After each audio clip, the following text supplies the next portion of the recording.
नाज़रीन, अवामी न्यूज़ में खबर जो सिलसिलो जारी है। अवां खे तंगवाणी का खबर ॾिना तो भिटाई कॉलोनी थाने जे हद कोट शाहनवाज़ सिंधराणी के रवासी मेहराब सिंधराणी ज़मीनी कब्जे के खिलाफ़ तंगवाणी नेशनल प्रेस क्लब पहुंची करे एहतजाज कयो। एहतजाज कंदे मेहराब सिंधराणी मीडिया से ॻाल्हाईंदे चयो त ज़मीन में वरितो आहे 2004 में। अच्छा, मालिक सऊदी वेठो आहे, उहो मालिक मरी वियो आहे। मालिक स्टाम्प करे पैसा पंहिंजो वसूल करे वरितो आहे। यको आबादी कयां तो हे लाणे इहो बंदरणी आयो आहे, रमज़ान आहे, असां गुज़ाती चए थो त ज़मीन ज़ोर सॼो कब्ज़ो आहे। ज़मीनदार आहे, वॾेरो आहे, असां ग़रीब हो।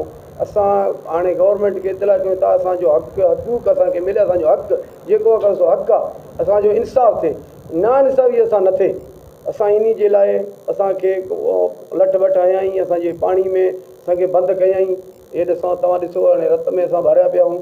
हाणे मुतालिबासीं असांजो मसइलो हल थिए, असांजो ज़मीन जो मिले, असांजो हक़ मिले। जेको हक़ आहे असां हक़ घुरूं था, असांखे हक़ मिले। हिन एसएसपी कश्मीर का मुतालबो कयो त फौरी तौर जवाबदार गिरफ़्तार करे मूंखे इंसाफ़ फराहम कयो वञे, ॿी सूरत में सख़्त एहतजाज कयो वेंदो। वधीक ख़बरनि ऐं तफ़सील जे लाइ विज़िट कयो असांजी वेबसाइट awamiNewsHD.com ऐं ॾिसंदा रहो अवामी न्यूज़ HD।